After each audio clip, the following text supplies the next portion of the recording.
Okay, good day, class. So, wait lang. So, may isolate. Okay. So, before I discuss to you the new lesson, which is basically just a continuation or just a topic under hypothesis testing, I'd like to discuss first the solutions assignment natin. Katong one-sided na. So, it's just the same with two-sided, except that you're going to test or it's more appropriate for problems nga you're concerned whether there's an increase or decrease, significant increase or decrease sa imong mean, no? So, let's begin with the problem. So, yun na naman the problem no katong. Ito na pag-zoom. Wait lang. Okay, so the problem here is that a new company, ah, hindi a new company, a company with new marketing strategy, no, um, has increased their number of visitors per day to 550. Di ba? Originally, it was 500. So the given is that the mean of the population is 500. So that's the average visitors per day sa company or sa company. And the standard deviation is unknown. And the sample is that we get 50 samples. 50 days man to ang ihang ikuha, no? And then the computed mean is that is equal to 550. So the standard deviation is 50. The premise here is that we want to know if there's a significant difference sa atong sample. Okay, or naabag yoy significant increase sa number of visitors, no? Given nga nagkuha na ta ani nga sample. Okay? So the significant level is 0.05 or 5%. So we're interested with the 95% confidence interval. Okay, so the first step is we test or we assume hypothesis, we create hypothesis. We have the null and the alternative. So we want to know man if there's a significant increase. So maggamit ag one-sided because ang two-sided is just para lang 'di ba the two examples that we had in the previous lecture is that we just want to know if there's a significant difference between your sample and your population. Okay? So wala tay labot if ni-increase or decrease. We just want to know if there's a difference. Ano lang. But if we want to specifically know whether there's an increase or decrease, we should be using one-sided. And in this case, tungod kay increase man ang atong gitest, kay 550 man, di ba? Niyang sample. So, our alternative, kay para usay malibog taon sa itong gamiton less than or greater than. So, just bear in mind nga, ang ato yung null hypothesis class will always be, there's no significant difference. Okay? Ang atong alternative will be, dili na din ta mag-differ. Should we use the decrease or should we use the increase? In this problem, we want to know if there's really a significant increase in the number of visitors per day. So our alternative will be that the population mean is greater than 500 na, which is mo na imong mu sub O no or mu not ba 500. So our alternative will be it should be greater than 500. Okay? So unsa man imong null na karon? Dili na siya equal lang, di ba? It would be the opposite of the alternative, which is less than or equal to 500. Okay, usahay diri ra ba makuan ang pag-assume sa hypothesis ba diri ang crucial part. Ang uban would be less than nya diri sa null ga greater than. Okay, so ang null class again I would like to emphasize is that there is no significant difference. Walay na usab. Okay, walay na usab sa imong population mean as compared to your sample. Okay, and then the alternative will be of course the opposite of that.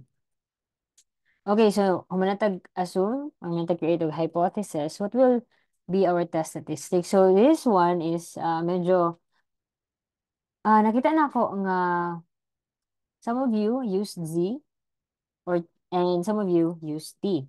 So sa akong gi-discuss is that we should be using Z kaya ang ato ang number of samples is greater than 30. Pero actually class, the idea mo ganun is that you can use Z and T because if you solve that, that will be very, ang ihang p-value or the area t or z-score will be very, very, very small na it won't matter anymore kung z or t mong gigamit. Okay? Pero again, sa akong ginote dre, I will consider if you use z or if you use t, then I'll consider that. Okay? So of course, both of your formula will be the same. Pero how you get the p-value will be different no based sa ilang table. So the z will be 7.07 and take note na itong sa tong table, no? Ako na lang pakita sa inyo para ma-refresh mo. So, sa ako this is a confidence intervals. If you can remember, I have here a table that summarized sa inyong gamiton here. Okay? So, for the confidence interval, magod niya siya. We're going to be using z when n is so large na. This is for a known standard deviation, no? So, since the sample size is greater than 30, which is 50 sa itong problem, we're gonna use z. Pero tanawa ganun siya klase. It's basically the same formula, pero we are going to be looking at the z table or the t table in this case. So, just copy this first, no? Para balhin-balhin na taog.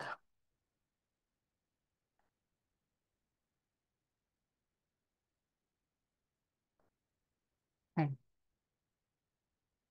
okay, so ito na lang. Okay, so here, ito ba niya akong i-share screen? Ito ba niya akong i-share screen? Wait lang. Okay. Okay. I think, yeah. Hopefully, na-share. Parang share. Okay.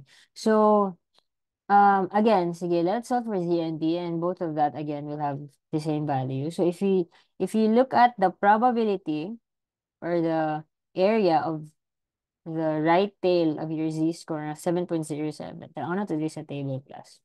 Okay. Here, class, tanaw gani, 3.4 ataman. Ngayon naman, because if you look at the standard normal distribution curve, pag biya na gani kay 3.4, actually 3 gamay na jud kay nga imong value dira. Mura na siya nasa pinaka end ba sa imong normal curve, no? So, of course, 3.4 pa lang gani zero na ang imong probability or imong area. So, how much more the value of 7.07? Okay? So, we don't need to put the exact value kung 0.000000001 magin na siya, whatever is that. Pero what we know is that it's very, very small. So we can say that the probability of our z greater or equal to 7.07 nga z-score, that will be less than 0.05 because we just want to know whether it's greater or equal, less than or greater than your significance level or yung alpha nga 0.05, di ba? And since it's very, very small, then it is much, much lesser than 0.05. Okay, that's for the z. How about for the t?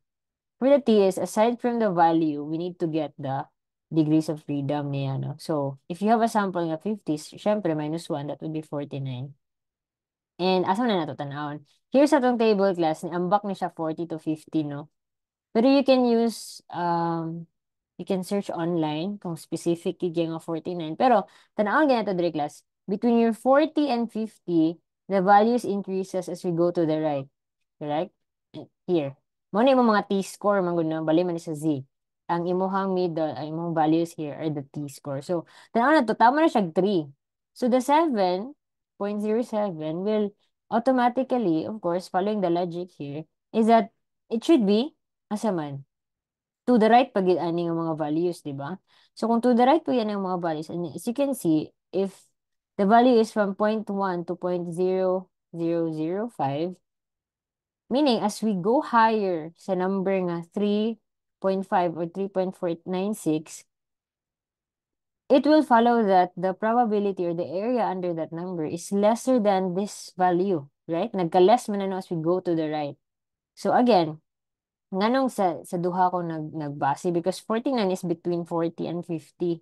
So, kung kanila nga tayo itong tan-awon, wala man tayo exact yun nga value, no? Pero again, ma-search na mo sa internet ang kung gusto nyo specific nga 49 degrees of freedom.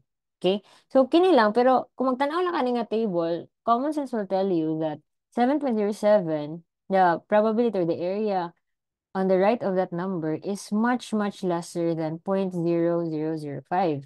So you can just conclude here nga it's less than 0.005, di ba? Meaning, it would be much less than 0.05 nga atong alpha. Okay? So, both the Z and T, mo nang i-consider na ako inyong solution kung Z or T na. It's because you will get the same value or you will get the same conclusion. Nga, iyahang P value will be less than our alpha. Okay? Okay, so mo nang ganun to both area of Z and T prove P value is less than your alpha. So, atong conclusion, unbox ako sa conclusion class ha, before I go back to this 95% confidence interval because I think I have not emphasized this well enough in the previous lecture. So anyways, what happens is that if it is less than 0.05, unsa na imong conclusion, we reject the null hypothesis. So, what does it mean if we reject the null hypothesis? It means that there is a significant difference. Mo man atong null no, atong null is that it is equal to 500 or there's no significant difference. Okay? Sa baa sa iring eh. Okay, so pabadlang og so gay.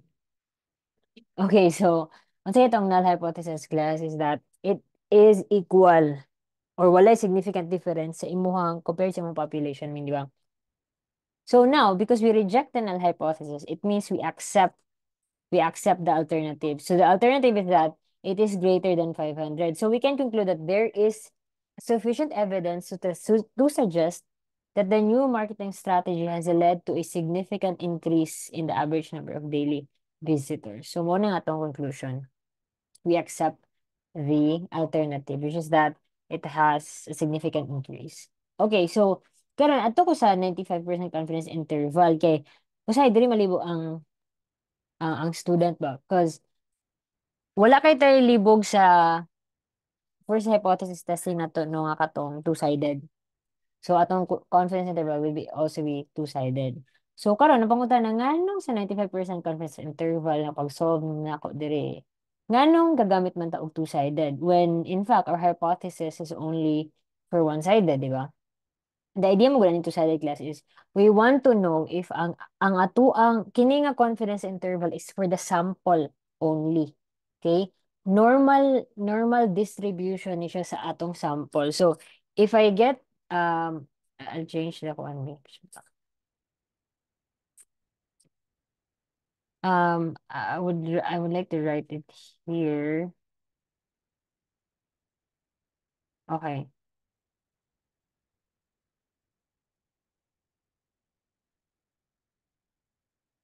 Ay, wait lang. Desktop to so issue.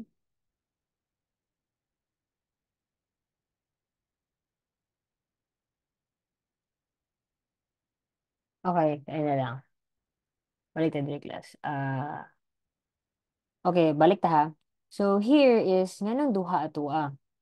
The idea is that we want to know that within your 95% confidence interval sa imuhang sample, sa imuhang sample, ma-fall ba dito ang imuhang 500 na population mean? That's the idea of it.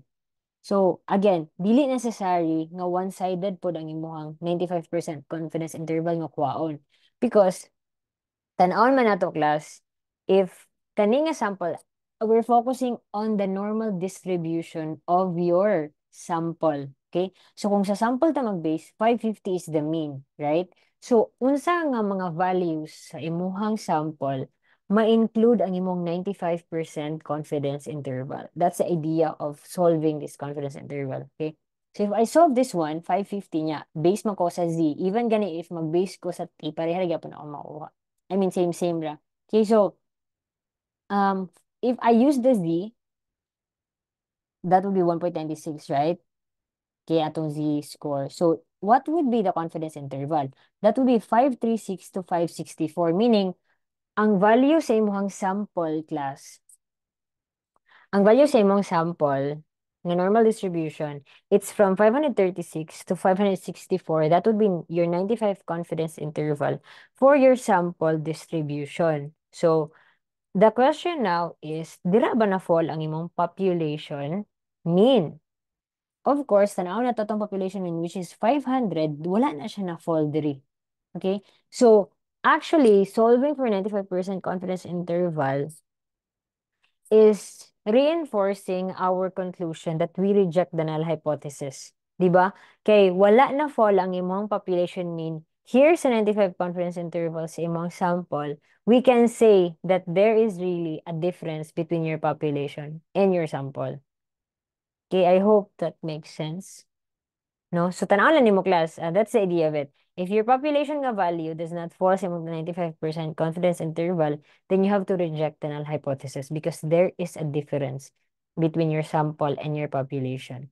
Okay? So, kung mag-solve po ko ani class, unya, ma-include diri ang kini-kini nga interval, ma-include, ma-fall ang values ng population, then we can say na wala na kayo slight difference. But in this case, we have rejected the null hypothesis because there is a significant increase sa imong average number of daily visitors. And again, it's being reinforced by the data sa ato ang 95% confidence interval. Okay, so just to summarize, in short, no, if you get whether two-sided or one-sided hypothesis testing, for 95 confidence interval, you're always gonna use the two-sided para makita na nimo if na-fall ba siya. Ang idea mo na class is this. Um, ay, okay. So, yung ani, la, oh, hmm? Okay. So, ano siya?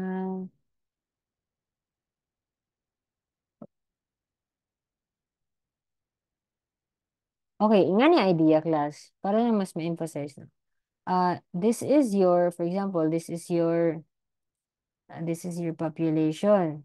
Okay, mga naman yung dire mong 500, di ba? This is normally distributed. And you have here a value sa imuhang 550. Actually, if you test that kanang sa imuha jung kuan, this is your sample no. Ah, kung sa imuha jung kung sa real gyud nga normal distribution or axis, the 500 will be here, right? And the 550 will be here. So both of this population and the sample, it will have a separate normal curve, correct? So for 500, mo na yung normal curve, for example, diba? For 550, mo sa mong normal curve. Okay? Now, the idea here is, ang 500 ba, mo fall ba sa 95% confidence interval sa atuang sample. This is your population, this is your sample. Now, sa atong na-solve, based sa atong na-solve ng 95% interval, that is just 500, per second, 536, and this is 584. Plus, 536 or 564. Okay, 564 there. Okay. So, meaning class, nadadiri ang 95% confidence interval sa imuhang sample. Okay? From 536 to 564. So, ang 500 class, wala na siya na-include because again, there's a significant increase. Now, what if ang 500 na fall diri sa 95% confidence interval? That's the time we have to accept the null hypothesis nga wala nag-change ang imuhang there's no significant difference between your sample and your population.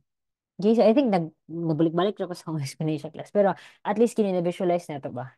I hope nakita ninyo ang visualization. Okay? So, okay, let's go to our topic na real topic na ginato class. I hope na-share ba to siya? Okay, desktop 2. Sige. So, I'll discuss the comparison of two means na takalan. Yeah.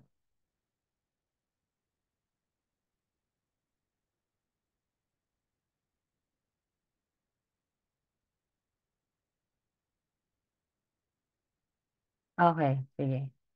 Alright, so let's go to our real topic na gid, no? So, I'll just divide this video or I'll just put some timestamps.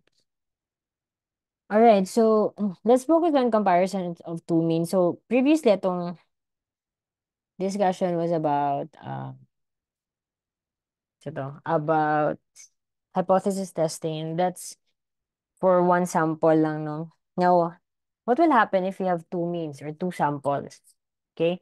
The idea of comparing populations to draw a conclusion about their similarities or differences has been around for hundreds of years now. So, kanusa man na siya magamit. Actually, mas gamit gid mag-compare ka og two means or more than mag-compare ka og two groups or more, no? So, unsa may mga example ani? For example, na kay new interventions, treatments, for example. Example sa biomedical field class or medical field in general is that if they create a medicine, okay, they are, of course, magamit na sila statistics to prove the validity or to validate their medicine and ano. So they have experiments like before and after treatments or medications or pwede sad ka na mga instrumentation equipment na what will happen sa sales baka ha if there is a new equipment or there's a maintenance or there's new instrumentation na gi-apply sa imong company. So those are very important application like in comparison of two means or two groups because by creating a comparison we can create a conclusion kung effective ba ang imong method or dili. Okay, that's the idea of it. So we're going to be focusing on parametric methods. It means that what does it mean if we're talking about parametric means our assumption sa atong population is that it's normally distributed. Actually, ever since atong discussion sa finals or even sa midterm, no, we're focused on normal distribution. So, nasa tayong mga non-parametric methods because, of course, those exist, no, wherein a certain population does not follow a normal distribution. So, those are called non-parametric methods. So, for this, we just focus on parametric lang sa tanong. So there are two kinds of samples that we're going to discuss class, which is the paired samples and the independent. Pero kining independent, I realize maybe we can discuss this next week because I will be giving you quiz for hypothesis testing until paired samples. So paired samples santa focus ka ron, no? So the take-home quiz uh will be comprised of problems of hypothesis testing for one mean and paired samples na two means. Okay. So let's focus on paired samples and what kind of test are we going to be using? We're going to be using paired t-test. Okay. So focus na ta sa t-test and even for independent ganit t-test kaya itong gamiton. But again, this is for next lecture. Okay, what do you mean by paired samples, DI?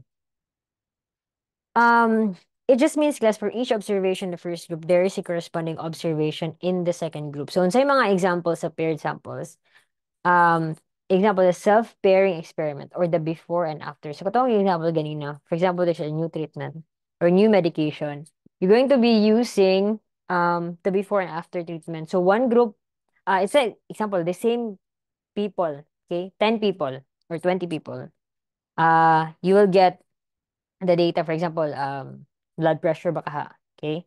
Blood pressure, and then after they medicate, what happens to the blood pressure of these same people, okay? So kana example sa imong paired samples ni self-pairing. So you have the same group pero you have different na before and after experiment. Another example of this is it's not necessary before and after experiment.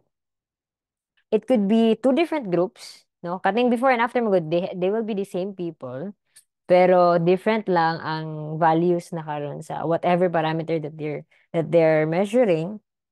Basta na kay certain intervention nga gibuhat. For as another for this next example class is that you don't necessarily have to measure the same group. Pwede siya different group. However, the subject or subjects in one group must match with the second group, or members of a pair are as much alike as possible with respect to important characteristics such as age and gender. Example, 18-year-old nga female and male. Okay, one group is female, 20 ka 18-year-old female, and then the second group is 20 ka 18-year-old nga male. So they will have the same characteristics, different lang siguro like gender, no? Pero if you're measuring, for example, specific muscle mass nila, muscle mass of female nga 18 years old and then muscle mass of male nga 18 years old.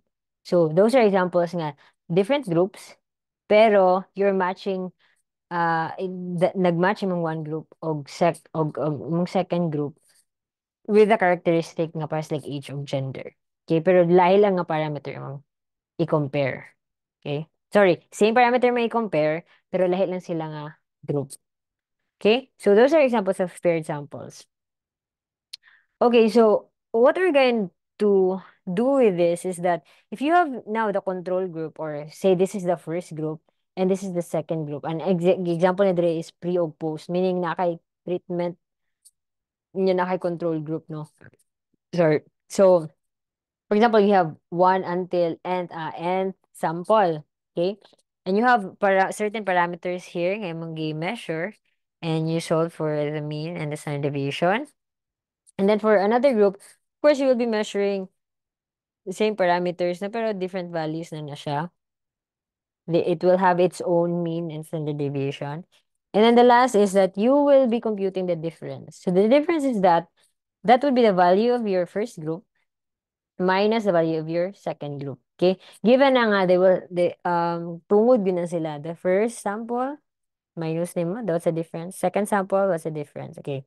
And then, mo na important thing apart class, because this is the value that we are going to be putting sa tuwang test statistics. After getting the difference between your first and the second group, you will be solving its mean. Diba mo nang nakay D bar diha. Okay. The mean of the difference. Okay. And the standard deviation. And you know naman how to solve the standard deviation of the mean, diba? It's just basically the same formula.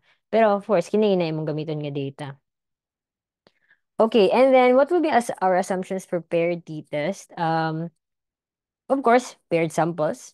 And then the small sample sizes, because we're going to be using t, diba? So the assumption nato here is that it would be just less or equal to 30. Okay. And then of course, another assumption that we're going to be having is that the population of differences is normally distributed. What does it mean? Even the difference, di ba kini class, atong assumption, this is normally distributed, this is normally distributed, okay?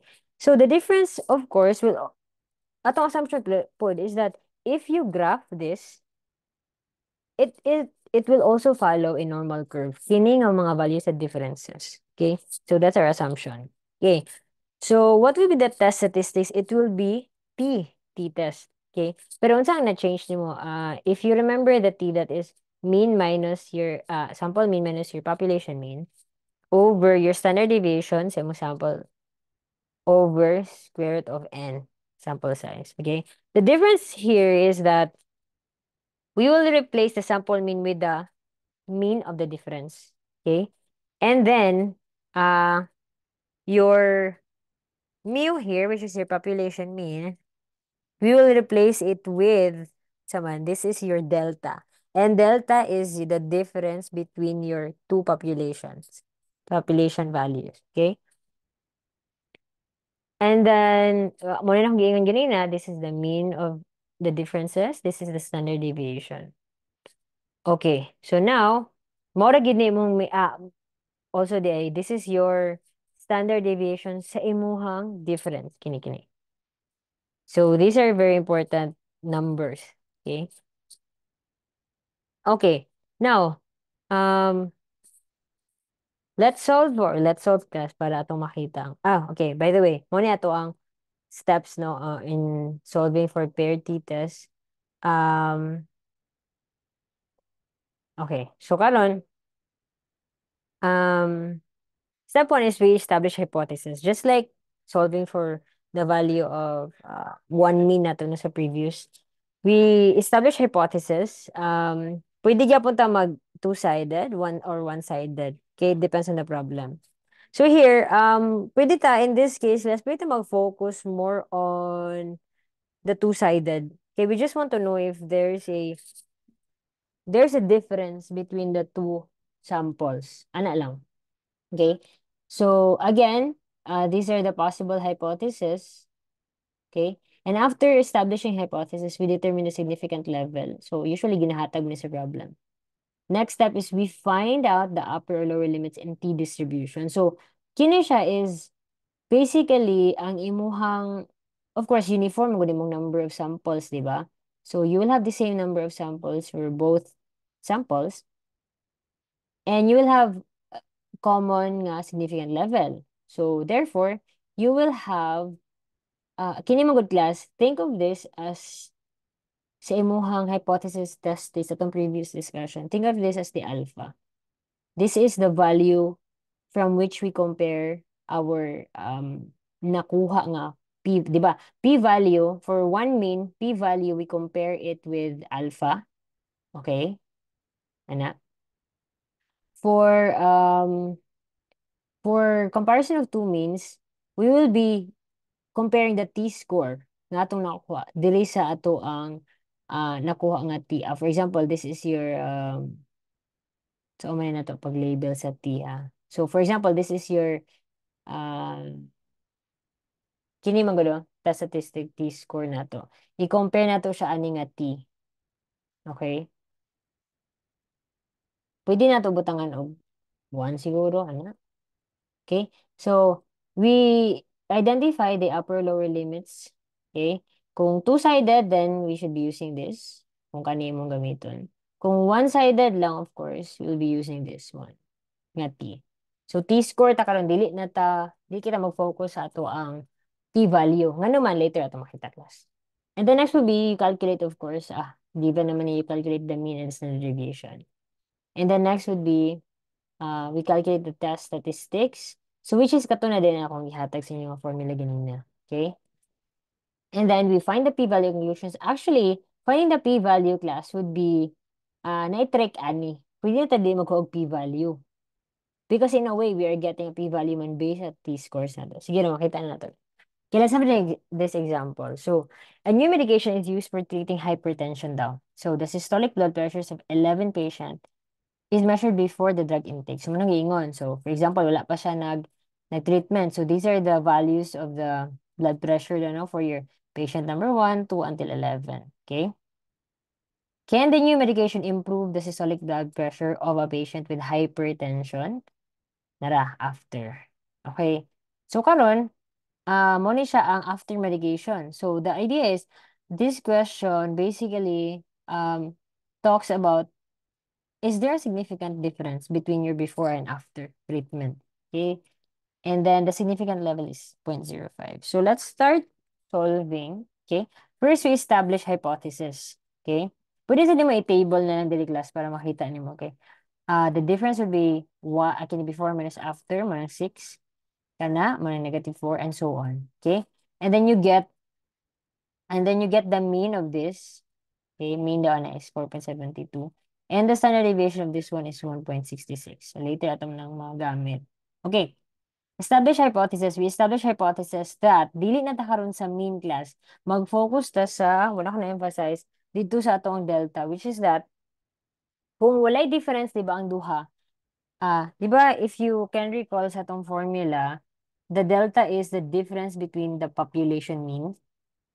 Okay, so kung atong hypothesis class is that there is no significant difference, then the mean will be the same. So if the mean will be the same, then it will be 0.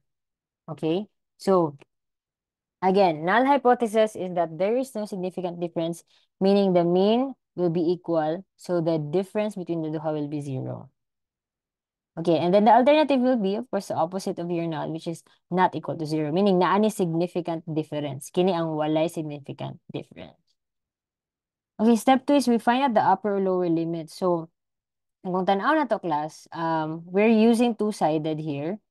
Okay, so the t value will be the degrees of freedom, which is 10. Okay, 11 man na, n minus 1, 10.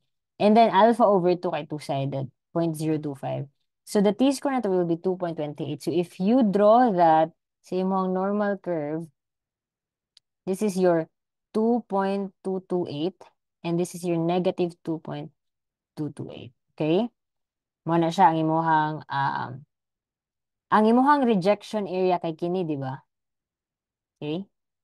If you can recall sa itong hypothesis testing, kung naa kay point, di mo man ito 95% interval and we have significant level nga 0.05. So, kini is 0.025, meaning kung ma-fall yung p-value dire, reject the null.